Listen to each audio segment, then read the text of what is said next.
Free agency rolling on here now with one of the Dallas Cowboys' latest signees, quarterback Sam Howell. Sam, thanks for the time. Yes, I know it's been a whirlwind past couple of days for you, but you're signed now here in Dallas. What's this experience been like for you so far? Yeah, it's been great. Getting in the building and meeting everybody. It's been really cool. Dallas was my team growing up, so it's a dream come true to be here and be a Dallas Cowboy. So been a crazy past couple of days, but I'm glad this is where it ended. When you started your career, your first career start was against this team. What do you remember about that game? And you maybe plan to talk a little trash to some of your now new teammates that you're on the roster with here. Yeah, that was a fun game. Just getting that opportunity to start my first game and playing against the Cowboys, obviously with just the history they have here. And they have a great team. They've had a great team for a really long time and a lot of really good players. I remember that defense, man, they had a lot of good players, and they still do have a lot of good players. So I'm excited to be on this side of it for sure. Top of the afternoon, top of the free agency frenzy afternoon here on Saturday. Why does it seem like all NFL players, when they get signed, they always say that they were a Cowboys player? As you've seen, we now have another quarterback in the fold and a lot of news and notes to catch up with. It's the Big Three here live on 3 platforms. Top of the afternoon to everybody on Facebook, Built Different Group. This show is brought to you by our supporters on Facebook and on Patreon. Shout out to everybody on LinkedIn, all the professionals over there that I'll be networking with next month in Arlington for the Military Creator Con. And shout out to everybody on YouTube. It is the Big Three. I got my girl KELZ with the INTELZ in DC. We got a lot to cover, huh, KELZ? Yeah, we got a lot. We got a lot. All right, KELZ has said we got a lot. We got my guy, Bob, the Cannabis Cowboy, who smokes a lot. What's going out there in Colorado, baby? Nailed it, bro. Nailed it. That's what it has on my LinkedIn. Everything. That's all it says. The first thing it says, he smokes a lot. Yeah. I'm doing well, man. I'm feeling good. It's a real nice day out here in Denver. Got my hair did yesterday. I'm feeling clean. I'm in a real good mood. I'm happy to be on this podcast to talk about the Cowboys. Usually I'm sort of doing my little stand back a little thing. I do the boundaries, these new boundaries you created with the team. But we're doing things. So since we're doing things, we got to talk about things. So let's do it. Yeah. Well, shout out to my girl KELZ at the INTELZ, just kicking it off. We still have 8 picks going into the draft, but there's been a lot of movement, and we're going to talk about that movement. So, KELZ, where would you like to kick it off? I mean, where would you like to start this first 72 hours of free agency frenzy recap? Okay, let's start with last. I still got this on my face. Hold on. What a little self-care thing. We all know. Talk about was it last Saturday with Max Crosby to kick it off? Oh, yeah. Max Crosby times 2. No. Man. We don't want him twice. Yeah, me and Bob were talking in the back room. I guess some other smear campaign or some other news that came out that maybe he had popped on his physical, on his urine. But, I mean, he's not healthy, and he's back with the Raiders. Yeah, we'll talk about that. We'll we want to dispel all those rumors and all these Facebook pages that don't know what they be talking about. KELZ with the smoke today, Bob. We ordered it. They don't believe everything you read. Ooh, I like that. Don't believe anything you see or half of what you read, right? Something like that. But let me just toss it to Bob while you got your notes and getting everything ready over there, KELZ. Bob, initially your reactions just off all the movement without getting into too many details. Is this the status quo for the Cowboys or no? Look, I think our boy Christian came in and said, all right, look, you want me to do something with what you've got right now, and I can't do it. Personnel is not there. What my mind does and what my scheme that I bring to this team is going to do, we have to move people away and bring some other people in. Obviously, we're a little upset about Osa being moved. There's a couple people that got moved away, but they got moved out because they are players in a system that they no longer could play in, or they're not really going to be able to sort of mold themselves to be in, or at the very least, the coach said, listen, I don't think you're going to be able to be the kind of person we need you to be. So we're going to move you on and get a draft pick, or move you on and get somebody else for you, and then bring in the pieces that we need. So bringing in Rashawn Gary, bringing in a defensive end, outside linebacker, and 2 safeties, like right off the bat. I was floored. I was floored. That's exactly what we needed last year, and it's exactly what we didn't have. And the first thing that we did was get a defensive end and 2 safeties. So I was like, holy shit, we're making moves. I could not have been happier. Obviously, these aren't giant names, but PJ Locke's not a small name. Rashawn Gary ain't a small name. I mean, these guys are going to come in and do something to prove something at the same time. And that's really what's going to be a big thing. When you get players from other teams that are trying to prove their worth in a new system, with a new coach and a new feeling on defense, I feel like these guys are going to work really well. We've got a lot more guys besides that, but those are just the first 3. We addressed our issues right away. I couldn't be happier. Now, KELZ, let's just dive into this Osa Odigizua, because the Cowboys had just paid him, and then we sent him to the San Francisco 49ers in exchange for a 3rd-round pick in this draft, correct? I mean, Yes. kind of explain this to the fans who don't understand. Why do we pay the guy and get rid of him? Oh gosh, I'm gonna miss Osa on the team. He's a good dude and everything, but let's be real. Osa's scheme fits a 4-3 base defense scheme,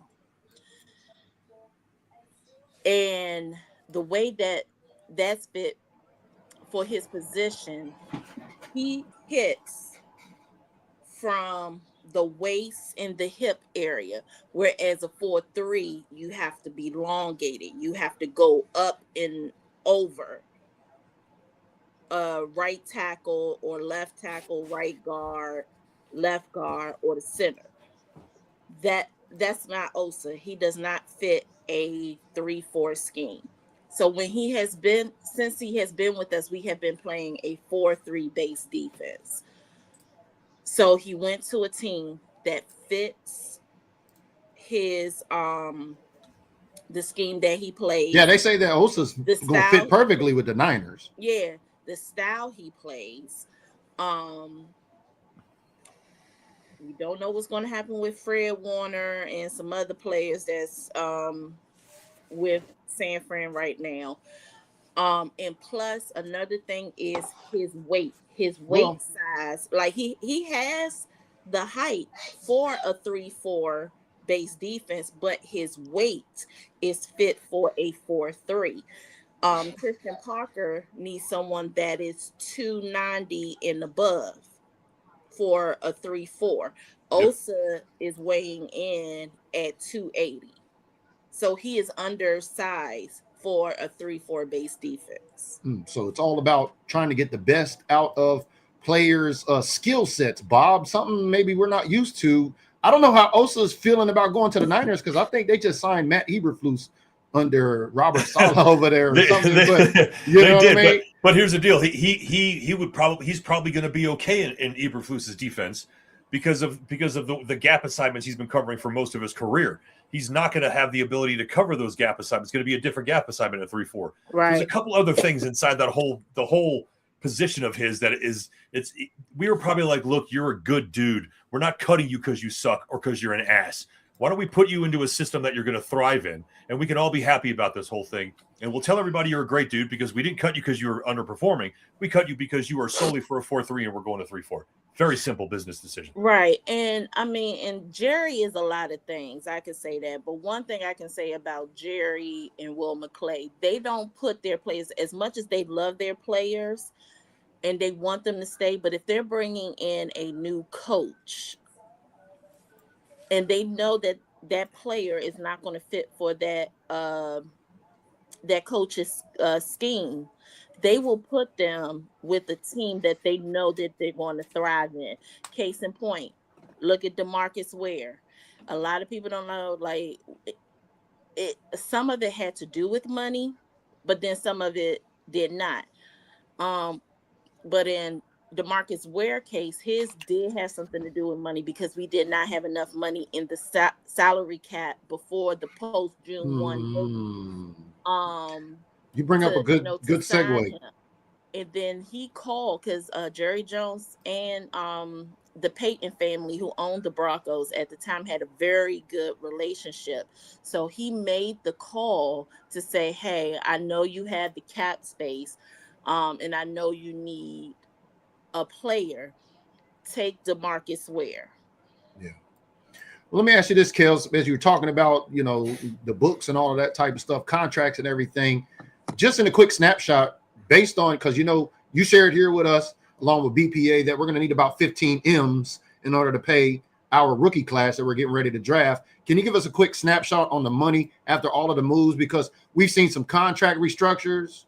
We've seen some other folks restructure their contracts, and we see this number going up, but folks are still seeming to think like we're broke going into the draft. We're not broke going into the draft. It's still some moves that will be made that's not going to affect us giving out any picks. The moves that's going to be made is that starting Monday, we will enter the second wave of the free agency frenzy. So some moves going to be made there as far as signing a free agency player.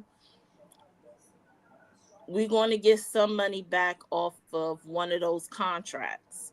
So we're going to be entering in the draft with a little bit more than 15 million. I don't have the exact number yet because the moves are still being made. Okay. And one of the moves that was made, if you checked out our intro video, the Dallas Cowboys signed who? Sam Howell. Wasn't he out there in your neck of the woods, KELZ, in the nation's capital? How are you feeling about the Dallas Cowboys going and get another quarterback? Because you know them haters going to say, he's here to start, bitch, that. I basically don't have no feeling about it because this is competition in the quarterback room. I did mention before that that I could see the Cowboys drafting a quarterback in one of those late pick rounds. Because at the time we did have like 2 or 3 7-round picks at the time.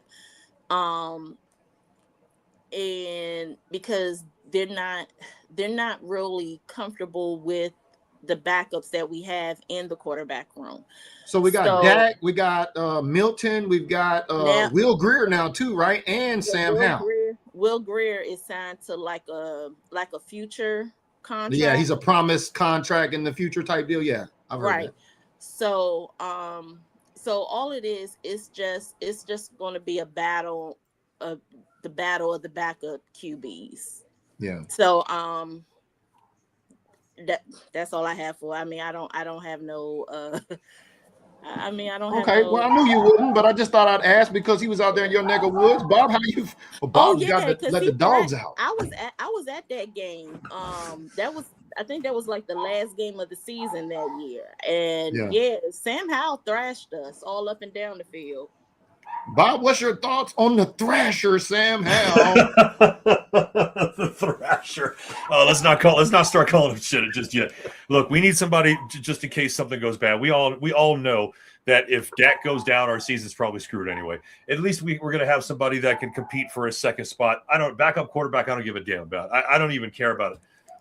The kicker's more important than a backup quarterback to me because there's no backup quarterback in the NFL, I don't think right now that could carry our team to a victory the way Dak Prescott can. So that's the fact that we've got some help for him and some competition. That's cool and everything. Maybe we bring some young people in to keep him a little young. But no matter what, this team goes only as far as Dak can take us. So a backup quarterback is just, it probably just makes the owners and coaches feel better, but the fans shouldn't have to worry about it. Yeah. And one more thing, and to back up to Osa, one thing I just thought about, with that trade, I mean, we got back into day 2. Yeah. Instead of willing and dealing pick 20. I mean, we could still will and deal pick 20 and get another pick in day 2. So, but for us not having to do that right now and just doing a trade to get back up in day 2, I'm cool with that because some of the stuff that we was doing to lead up to the draft, it would have cost us. Some of the, like that Quinny and Williams trade really cost us a lot. So that's all I have to say on that. Yeah. So. But we've got about 20 million right now. And again, as Kel said, that could go up or down because moves are still being made. But we'll be fine when it comes to us having the money to sign the rookies that we're about to draft. As far as any more free agents, I don't see it happening. I mean, I guess there's a possibility we might go get some depth grabs or something. But the picks that we've seen, the guys that we've picked up so far, I think are the big guys that we're picking up in free agency. I don't see another splash move happening. I see a big preparation and a big push for this draft to find out who's going to be there at 12 and who's going to be there at 20. Folks who think we might move up or down, I don't know. That doesn't seem like something Dallas does all the time, but I think with that 12th pick, we get we get a cornerback, and with that 20th, we try and get a linebacker. I just can't see us. But the linebacker I want is still out there. Nobody has pulled the plug on him, and I want him. There's so many of them. I think there's a possibility we might have good linebackers for us at 20. I just don't know if Jerry grabs one at 12. I'm talking about in free agency. Nobody. Oh, okay. Nobody has grabbed him yet. Can y'all hear me? He's loose. Yeah, we got you. Okay. He's loose. He's a free agent, and nobody's grabbed him. He is loose as a goose. Huh. Well, before we get too off into this defense, which I'd like to get to this nose tackle that we signed, we had some chat in the comments. I guess Greer was released upon the signing of Sam Howell. So I guess then there were 3. Shout out to Caitlin. That happened. Yeah, shout out to Caitlin with the context tapping in for the ladies, which we can slide on now to this nose tackle. We went and got a nose tackle. We're talking defensive line tomorrow, position predictions. I mean, talk to us about this gentleman here, KELZ. Oh, he is Tito Abonia. Yeah, I don't even know how to say his name. That's why I didn't even try. He is a big boy. He is nice. I wanted him for Dallas, but we got him. He's a big boy. He's going to be a great mentor for Jay Toya. He's on a 1-year deal worth $3 million. Yes. How much does he weigh? Is he part of the 300 club too? He's tipping. He's almost there. We'll have to take a look at that. But yeah, I mean, the Cowboys. We need that on 3-4. Cowboys making moves here as you kicked off best player available. The whole BPA scenario, talking about free agency, seems like the draft board is changing. I mean, we got some big bodies on the defensive line, but this linebacker that you're talking about, I mean, we going linebacker as well. I just saw Vondale's. This is Bobby Oriake he was last with the Giants. That's who I want. Okay. Okereke? Is that who it is? Okereke. Yeah, Okereke. Wow. All right. Yeah, I think I remember that name. I'd like to have Fred on our team, honestly. But you know what? That would probably take some swinging. I'm gonna tell you, they don't want him because of the injuries. Oh, he had back-to-back season injuries. Yeah. So no, and then he won't be ready for us. Does the PJ Locke signing mean that Caleb Downs is out at 12 now with the safety pickup? No. I mean, he's familiar, right, with Christian Parker coming over from Denver. I mean, he had an impact there in Denver. Is this something that Cowboy fans can be happy about, KELZ, with this PJ Locke safety signing? Oh yeah, that's another one that Christian Parker effed us up with no lube. Him and Patrick Surtain. So yeah. Mm-hmm. Yeah, I think Caleb is still in the mix. I think defensive backs are. At one point, we had some really good rotation, and we lost a lot of that. We lost our starters to injury, Bland and Diggs, and the backups weren't performing. Some of them were beat up.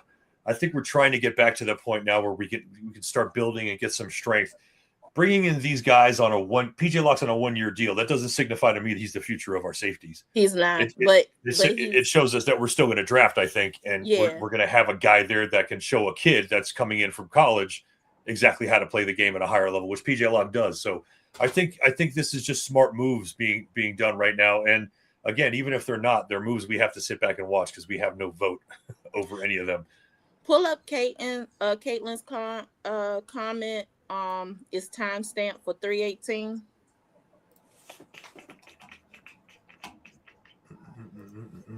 No, not that one. Go up just a little bit. Yes, I am with you with Mansour Delane. I am team Mansour at 12. Mm-hmm. As far as Jacob Rodriguez, his draft stock has went down. He is being graded as a day 3 pick. So drafting him at 20 is a little bit too high. Not one, but 2 safeties, KELZ. I mean, the Cowboys went and got one on a 3-year deal, $36 million max. Oh yeah, Safety Jalen Thompson. Oh yeah, he good. Oh, he's good. So not one, but 2 safeties. I mean, it looks like we're getting some help, obviously, in this secondary where we couldn't stop the run at all. Well, let's not forget, too, I believe this defense is going to be taking us in a situation, especially because of 3-4. You're now going to start asking linebackers to be defensive ends, and you're also going to start asking safeties, maybe in some way, to either be a corner or a linebacker. So I think is going on is we're hybridizing all these positions. We've got people who's going to be able to play multiple ones, and I think that's really what's going on. I mean, we can still have a true safety in Caleb come to the team and have somebody like PJ or somebody else move to a different sort of designation of a safety and still be okay. So I think right now it's about rotation and also keeping people guessing on offense. Right. Who's going to be where? How do you put these guys in positions that are unfamiliar to the offense that's looking at them?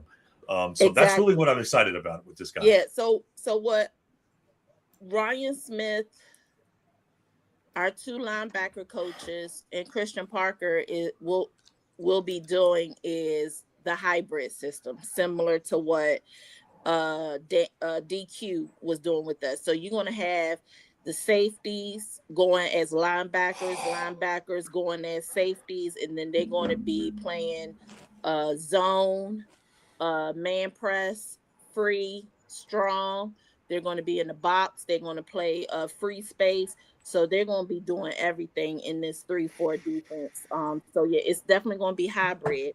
PJ Locke is a primarily strong safety, and he's very versatile in playing in the box, in the slant, and free. That's big. That's a big deal, especially for what's about to happen. I think. Yes. I mean, there were so many people that were locked in their position and play style. With Eberflus, he wasn't allowing them the ability to move around or even try and do different things. And it was such a locked in 4-3 and crazy situation he had us running with. I like the proposed freedom that we're going to have with this new defense. Yeah, and even with the draft prospects that the Cowboys are looking at, like what Caitlin said, they play all those positions in their wheelhouse. So when it comes to the corners, they're very hybrid, playing man and zone, except for one. And I don't think the Cowboys will get him because he is a hybrid, but he plays predominantly cover 3, and we're not going to be doing cover 3. Well, let's shift gears here a little bit, KELZ, with some more intels. How about we get about 7.5 sacks this season, which Rashawn Gary brings to the Star Frisco? Hi, Fred. That's my frat brother, Mr. Rashawn Gary. I am so glad we got him. I was on another podcast. You had called that a couple of days before, and actually the news broke. I was like, damn, KELZ called that. I called it less than 24 hours. How about that? Because I was on this we was doing the show, and then I was on Jerome's show, and I was like, I said, Christian Parker needs to send out the "Hey Big Head, what you doing?" text to my frat brother and get him. And then I woke up the next day, and who did we get? Well, if you listen to some of the haters, KELZ, they'll just say, well, Green Bay got rid of them for a reason. So why should Cowboy fans be happy about the addition of Rashawn Gary? Okay, so this is the reason why they traded him. They needed the money. Oh, they paying Mike all that money, huh? It has nothing. No. Oh, my bad. It had nothing to do with his production after having the ACL injury, because when he came back on the ACL, came back off of that ACL injury, he produced better than what he did before. So it was no drop off with Rashawn Gary. It had a lot to do with money. It wasn't that much of Michael Parsons. It was much more so of the Kenny Clark signing, and we're going to talk about that. Yeah, it's like the Green Bay Cowboys on the Dallas Cowboys now. They kind of Kenny Clark. The Green Bay Packers is $52 million in debt. So what the Cowboys did, once they restructured some contracts, they pulled the they did the restructuring clause with some of the contracts that already have it built in. And then they pulled the rest of the money from the 2025 season, and they decided to absorb the rest of Rashawn Gary's contract. And then they reworked it. So he just signed, hold on, because my girl Nikki, she hooked me up. Hold on, let me get. Yeah, shout out to Nikki. She's gonna be joining us tomorrow as we're gonna be talking about defensive line while KELZ gets this number. But Bob, the Cowboys signed Kobe Bryant from LA, the Rams. Kobe Bryant, a cornerback. That's Durant. He's a cornerback in free agency. Not Kobe Bryant, Durant. Oh, Durant, my bad. Kobe Durant. It's real hard not to say that after you say Kobe. There's nobody in the world that you say Kobe and don't say, yeah. Yeah, it's spelled with a C, so I guess he's destined for them boys. But he signed. That's a big thing. He's a solid corner. He's not a guy that's going to blow up on you or anything like that. But he's pulled, I think, 3 interceptions in the last 2 seasons he's played. He's got a lot of breakups. He's a very active corner. He fits what we expected Diggs and Bland to continue to do when they were doing very well. I'm not saying that he is their level of corner when they were big. I'm just saying that he's able to do some of the things that the guys that last year were not able to do. So it was a smart pickup. It still gives us the ability to draft a corner.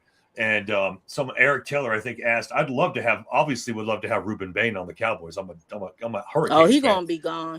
Yeah, he's going to probably go to KC or somebody that really, really, really needs somebody right away. We've already been making enough moves, I think, on the defensive line to not have to stress hard for an edge rusher. We've got Rashawn Gary now. We've got the guys that we have from last year. It's just a good addition. Gary is not going to do edge.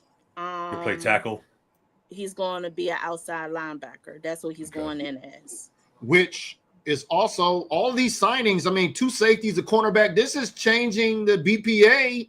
It continues to evolve as free agency goes on because we still got about a month before we get to this draft, KELZ. Does this BPA continue to change? Is it still linebacker the biggest need for the Cowboys? It's still a lot of needs. And I'm going to get to that. So Rashawn Gary's contract, they reworked it. And this is going to segue into Kenny Clark. So Rashawn Gary's contract is a 2-year, $32 million with $16 million guaranteed. The bonus is $13.2 million. So for this year, he is getting 1.8 million plus 1 million active roster bonus. 2027 is going to be 15 million plus 1 million active roster bonus, and the 1 year is guaranteed. The cap number drops from 19.5 million to 5.4 in 2026, and there are 6 voided years in this deal. So when we look at Kenny Clark's deal, he is still on the Packers payroll. So where's that Kenny Clark? Kenny, where are you, Kenny? Yeah, they managed to pay for a couple of players on our team right now, which is pretty cool. All right. So here's Kenny. So the Cowboys restructured his contract, and this is what it is.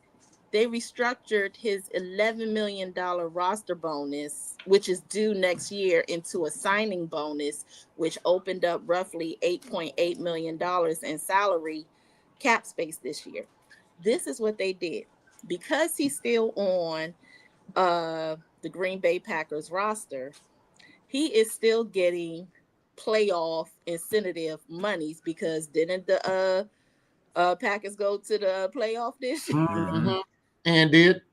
And did. And guess who else is also in that situation? Russell Wilson. Russell Wilson is still on the Denver Broncos contract until 2027. Oh, So that Broncos contract was crazy work. Woo. yeah. So he got all of the coins for the playoff run that the Broncos did without even being on the team. This is what happened with Kenny Clark. Kenny Clark got the playoff incentives and everything else without being on the team. So they restructured that money, what the Cowboys did. Got And it. then they could still rework the his contract, his regular contract, and say, okay, Packers, this is what we're going to do to kind of give you some cushion. Break his contract up into like a 2-year deal or a 3-year deal. Well, you shared it here with me first years ago in 2018 that anything is possible. And the Cowboys signed an offensive lineman in free agency, Matt Hennessy, from the Niners. I mean, does this mean we're safe and we're not going to draft any old linemen in the draft, KELZ? Honestly, I think this is replacing my boy Brocky. Brock Hoffman? Yeah. Yeah. Well, giving some love to the offensive side of the ball too as well. A lot of moves being made, still a lot of time left. Let us know in the comments below. Are you happy with the moves the Cowboys are making in free agency? And yeah, can y'all just leave Max Crosby alone? Like no and no times 2. I think KELZ has beaten a dead horse here enough, and I think Bob has beaten it too. I think we've all beaten that horse at least once or twice. But yeah, no on Max Crosby. He's still in Oakland. On to the Listen, next. man, if we're the Titans or some of these other teams with $70 million and we really need an edge rusher badly because we don't have one, we're not putting, Max Crosby is the kind of guy you pick up if you have just one piece missing to take you to that Super Bowl. He's a Charles Haley kind of guy where you bring him in to be a difference maker. And if that's the case, then cool. You're gonna pay a very heavy price for him because of not because of what he can do, but because of what he's done. We don't know what he's going to be like after the surgery. Everybody wants to act like they know. We don't ever know. We assumed all of our boys were going to be great after ACL surgeries and whatever surgeries they might have. Some people just aren't the same person after a surgery like that or of any kind. So we don't know. I'm not going to spend a whole bunch of money on one guy when I can bring in a bunch of other guys with that same money to affect other areas so we don't have to worry about just one position in our defense. Okay. Yeah. So here's a little bit of tea that I could give you with Max Crosby. With the whole thing. Our team doctor and surgeon, Dr. Dan Cooper, was on the evaluation team when it came to Max Crosby. I've seen the x-rays. I've read the medical report. I can't share it, but what I can say is that he could not touch his toes in the physical. The other thing is what Dan Cooper wrote was that he had the surgery back in January. So it's a couple of months out. It's like 60 days ago. Right. He won't be ready for any type of OTAs, the mandatory mini camp, as well as a training camp. He probably won't be ready to go until like week 6 or week 7 of the regular football year. So he's going to miss time on the field. And then even if he's ready by week 6, that's when they activate the 21-day window. So you won't probably see him until maybe like week 7 or week 8, depending on how our bye week falls into place. The meniscus tear for his type of line is not as critical as it is for someone who sustained that injury in a position of like a wide receiver, a running back, a tight end, a safety, sometimes a linebacker, and a cornerback.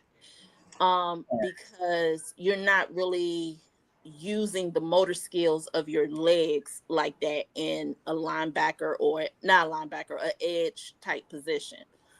Well, thank you for saying that for loud But enough he has for people no in the back, cartilage. KELZ. He has no cartilage in his knee. So Dan Cooper said we could give him a good year, but 2 years is stretching it. So that's that on that. And then looking more into it now, the reason why the Ravens was within their right, just like the Raiders were, to back out of the trade deal if they wanted to. But an injury waiver was thrown into the contract. He refused to sign it, which caused the Ravens to say, you know what, we don't want this. We don't want to follow through with the trade. Well, let's let the birds fly south down to Miami, because Jalen Tolbert, a 1-year deal with the Dolphins. Is this the Ryan Flournoy effect in Dallas for wide receiver 3, Bob? I know you posted this up the other day. Let me get your thoughts on Jalen Tolbert moving on to the Dolphins down there to your old neck of the woods in the 305. I mean, look, Miami is in constant flux. They don't ever know what the hell they're doing over there. I mean, the football team. Oh, the rest of the city, too, is a little wacky. Didn't they just deal Tua to Atlanta? Yeah, Hawk Tua, man. Hawk Tua. Yeah, he's over there now doing his thing. I don't know. I think it's funny. That, they keep grabbing our wide receivers. I think Cedric went over there. There's a couple guys, I think, over the past years. Byron Cedric Jones. Wilson. Yeah, we've had some guys go over to Miami. But, again, it was one of those things where I'm glad we cut ties after finding out he's not going to do what we need him to do. He just wasn't a very productive guy. And Ryan Flournoy obviously coming in and doing some great things quicker than what Tolbert did was really just the demise for him. And that's exactly the reason why Miami signed him for a 1 year, not multi-year. This is a prove it. If you don't prove it to Miami, you're probably not going to have a job in the NFL after the end of the year anyway. So I think it was smart. Get the guys out that are continuously not performing and bring in some guys that you hope can, and keep guys that actually are. And Ryan Flournoy was actually one of those guys who stepped up. So he shined where Tolbert should have. And, I always remember him catching that touchdown against Pittsburgh, KELZ. Does this mean that, the Cowboys are going to go draft a wide receiver? Because I've been seeing some reports, hey, we should target the BPA scenario of like a CD Lamb happens again. We should draft a wide receiver at 12. Then that's a waste of a draft pick. No. That's crazy. That kid will not see the light of day on a big enough repetitions for him to be a starting wide receiver anytime soon. So I it'd think be hard. I think Ryan Flournoy, he solidified the WR3 position. He solidified it. And even when we drafted him, remember when we did the draft show, and I was like, that's the steal of the draft, because he shouldn't have been sitting at 6 for as long as he did. And Caitlin just pointed out we brought back Jonathan Mingo too. Yeah. We signed Mingo again. Is this like 3 times? But Mingo did good in special teams. But the thing is, he's also a big body receiver that works well on the edge. And if I forgot what year he was drafted now, but I know the year that he was drafted, the Cowboys wanted him. Mingo was like a day 1, day 2 draft pick receiver, but Carolina jumped in front of us and got him before we could. Yeah. Well, we're officially 40 days away from the NFL draft, and the undrafted free agency is shaping up the BPA. How about Bill Bates, undrafted, what a dog we got for him not even going into the NFL draft, right? What kind of free agents you think we might be able to pull out of the undrafted free agency or the USFL, wherever the Cowboys go, KELZ? I'm not going to dump on the UFL that much because there's a lot of good players. Oh, I'm not dumping on them by far, Yeah. because that's where Brandon Aubrey came from, right? Yeah. Yeah, Brandon Aubrey, Kevontae Turpin, and some other ones that's throughout the league. So we'll see. I don't know how it's gonna go now, because like looking at what we did in free agency, I have resolved to the fact that Alex Styles is not going to be there at 12. But there's some other ones that will be there at 12. So, but then I'm like, we may go edge. I like Mesidor. Didn't we sign Hunter Lipke to another contract? Isn't he still on the roster? That was last year. That was last year. Is he a free agent this year? No, I think last year. He should have one more. Yeah, he signed. It was a 2 year, $6 million. $6 million, yeah. That was last free agency. Oh yeah, definitely. There's definitely some talent, and KELZ knows that all too well. There's talent all over the place, especially in the HBCUs. Yes, which has got a lack of support this year, however. But I mean, going on to Bill Bates, just think about it. We're stockpiling all these free agency moves. We still got picks. Looks like we're gonna have money to pay our rookies. And just think about it. We could get a Bill Bates, that kind of safety. We did sign 2 safeties and a cornerback. Looks like our defensive, our secondary seems to be shaping up before we even get into the draft, KELZ. Yeah, and Is that or bust at 12? Huh? Is it linebacker or bust at 12 at this point? It could be edge at bust. That's what I'm saying. It could be edge at bust. It could be cornerback or bust. We could go either way. Honestly, I don't think we're not going to go high safety in the first round. I could probably see us pulling the safety with that 3rd round pick, because a lot of them is going to be in the 3rd round as well as the 4th round. I think that 20th pick is more realistically a linebacker pop than 12. Yeah, I mean, it'd be great if I could see our boy Sonny get on our team. I just don't think it's going to happen, because that 12 needs to be a safety or a corner. More honestly, it needs to be a corner. That 20 could be a linebacker. That's something you could play with. If you see a big boy from Ohio State or somebody in any of these other teams that overperformed this last year in college, if they're available at 20, you got to get them, because we've had some bad luck at linebacker for a very long time. Since Sean Lee, it's been real tough having somebody back there be sort of a coach for us. So even with the movement, KELZ, I see your updated draft picks here. We got 2 compensatory picks, but that still leaves us a total of 8 picks going into Pittsburgh. Yeah. Now here's a scenario. Let me find it. Oh God. All these not draft moves. What's this thing called? All these free agency moves. Oh God. I swear it was giving me a headache. Somebody pull up the somebody pull up the draft order. That's what I'm looking for. Oh, for all the NFL. Yeah. Okay, I got the Cowboys picks here. Give me a second and I'll pull it up for you. Go ahead. Because I've seen it, but now I don't see it. I don't know where it's at. I'll pull it up. What was you trying to get at? Okay, I found it. Okay. So this is the old one that was posted in February. I know some things happened. So with that 20th, if you could pull up that the draft order again, the picks. Now she want them up. Yeah. After I had them up for like 10 minutes. No, I'm just kidding. Go ahead, KELZ. Okay. So Los Angeles no longer has 29. That now belongs to Kansas City Chiefs. So with that 20th pick, I will not stick and pick. I will still will and deal in the first round, but I will pick up a number 2 off of either 25 at Chicago, 26 with the Bills. Hell, even 30 with the Broncos. Because the thing is, you also have to look at the draft points that we have.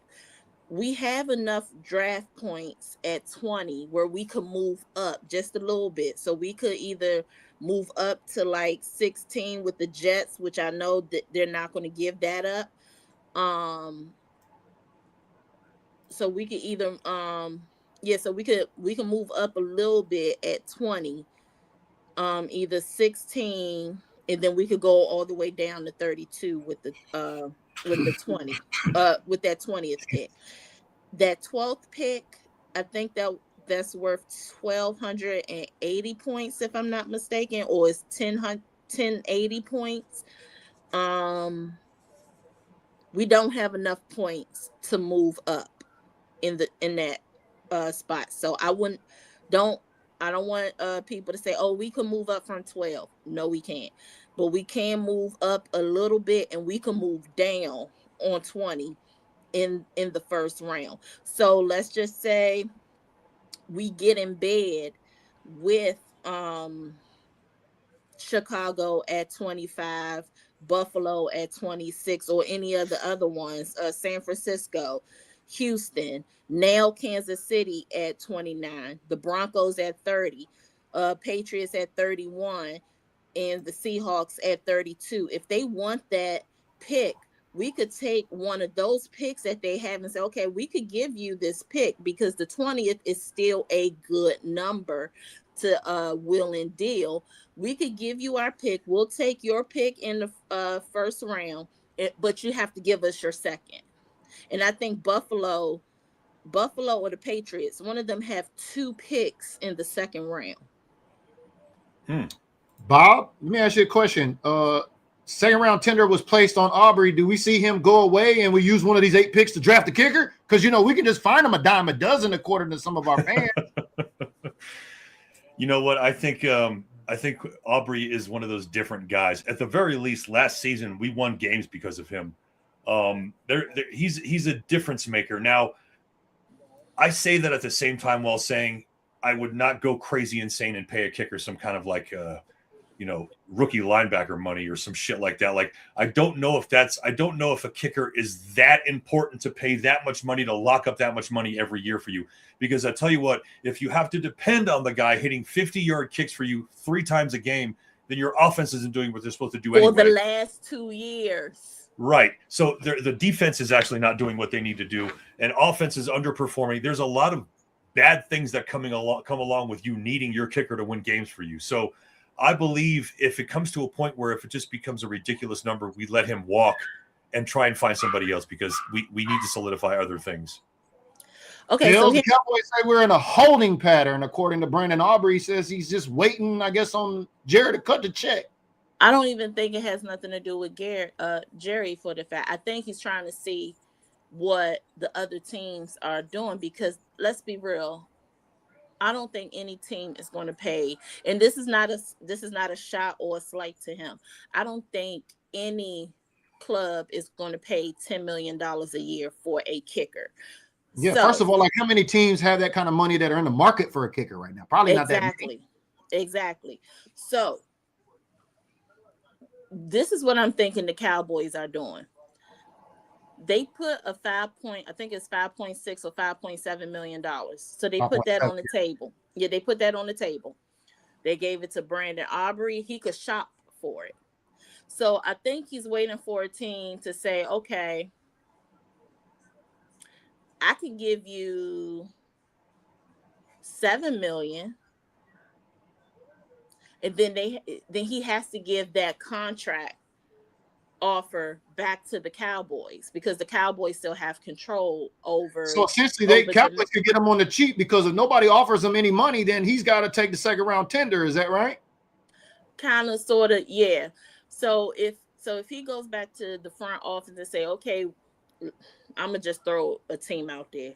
Okay, Detroit gave me $7 million. What you're going to do? And then that's where the Cowboys is going to offer what they really want to offer him, which is $8 million a year, because his his market rate for a kicker is 7.5 million, because that kicker that likes to live in the Stone Age 1950s that's in Kansas City, who think women is just supposed to be barefoot and pregnant. Oh, you talking about Harrison Butker? Yeah, that dude. Yeah. He's making 6.7, so he is the highest paid kicker right now. So for him to offset the market rate is 7.5 million.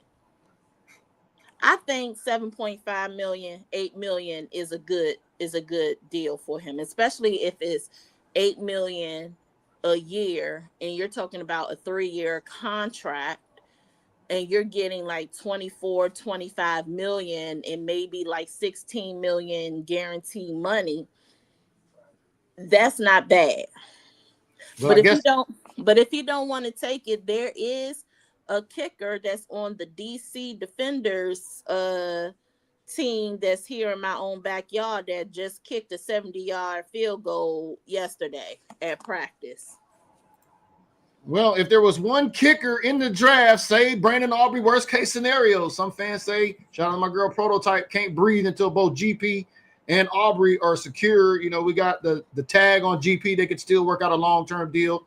Got the second round tender now on Brandon Aubrey as we're going to figure out what are they going to. It just looks like Jerry, it's just waiting pattern. Hey, we're going to let you go out there. Nobody gives you no money. We're going to sign you for 5.7. That's more money that we got on the books. Because right about now, we need all the little pennies and coins we can get, because you know how him and Will McClay do at the Dollar General, Bob. Yeah. But see, that's what needs to be talked about too. Everyone keeps saying, oh, we're going to the bargain basement, we're going to Dollar General, whatever terms they have for it. What people got to realize is when it comes to free agency, you have to see what is in the bank account. If we don't have the money by the time free agency jump off, how you going to expect to pay a player $11 million when you only have $5 million in the bank? So at that moment, you have to work with what you have. And sometimes some of these free agent spots is just for depth alone. That doesn't mean that they're going to be on the 53-man roster. Well, CD's already came out. CD's already came out and said he don't mind if GP gets more money than him. Bob, could we see GP with a long-term deal before the cutoff in Dallas? It's possible. More money than wide receiver one, because folks are already saying in the fan base that GP's wide receiver one over CD anyway.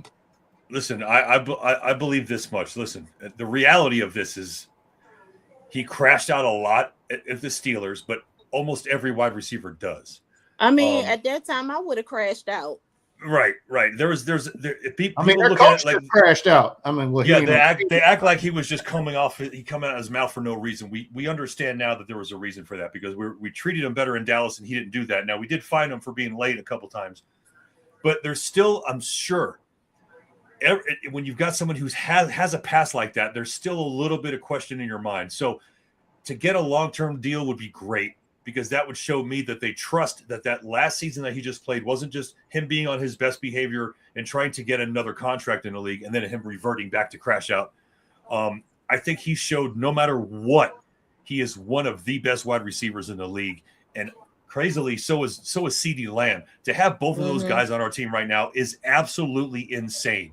To be able to solidify them would be even crazier. So if he makes more than CD, then he'll make 1.5 more than CD. He's not making 10 more than CD. Right. But he's still going to be doing what he needs to be doing. They're still going to be considered number ones. And that's the craziest thing I've ever seen. Yeah. And to add on to what Bob just said, his market rate, he is in the books as WR1A, not WR2. He is a WR1. No, I'm sorry, not 1A, 1B. He is a WR1B position player. So his market rate for that is $30 million a year. So the type of contract he will be given will be like a 3-year deal that's worth 120 or 124 million. So he's going to get anywhere between 30 to 31 million. That doesn't, and we don't know if they're going to put a built-in restructuring clause in his contract if he signs something like that. Because CD Lamb or Sedarian, his contract is I think 35 million, but when they restructure his contract, he could get anywhere between 26 to 28. Do you see the Cowboys paying him though? Could they pay him a long-term deal? Do we have that kind of money and be able to operate with what we're trying to do defensively and all this? Yeah. That's good to know, because a lot of We're Cowboys gonna. just think that because we paid Dak Prescott, we still broke. We can't pay nobody. When you look at what we have done in free agency, as well as the money that we had to roll over and some of the money that we got back off of certain contracts, we have been playing with a little over $100 million in money for this free agency, and we haven't even touched all of the 100 and so I want to say it's 160 if I'm not mistaken. We haven't even touched all of that money yet. Well, one thing's for sure, this BPA scenario is going to continue to shape up, as we wanted to tap in here today to catch everybody up on all the signings, all the movement, let you know what's happening. But you got to make sure and tune in with KELZ and I tomorrow. We're going to have our special guest Cowboys Nikki joining us from the DFW area. We're going to be talking specifically about the D-line prospects in this draft, even after we signed a nose tackle. I mean, do you see us going with one of these 8 picks, KELZ, and drafting a D lineman maybe at 12 that fits this scheme of Christian Parker? So here's the thing. We could go defensive tackle. We could go edge. But if we go edge, this is what people got to realize. Are we going to go pass rush or edge rush if we do 12? Bob? I want Clowney back. Yeah. What's the deal with Clowney? I heard he's like, look, he's an older dude. Look, we can't expect a guy who's coming in and pulling all these young guys in here to keep Clowney around. I just don't know if that's going to happen. He can play in 3-4. Does he fit the scheme, KELZ?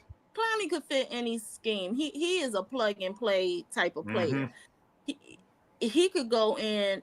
Like with him, he was sitting on the couch all training camp, all mini camp, all OTAs and everything, and he came to us by week 4, week 5, maybe week 6.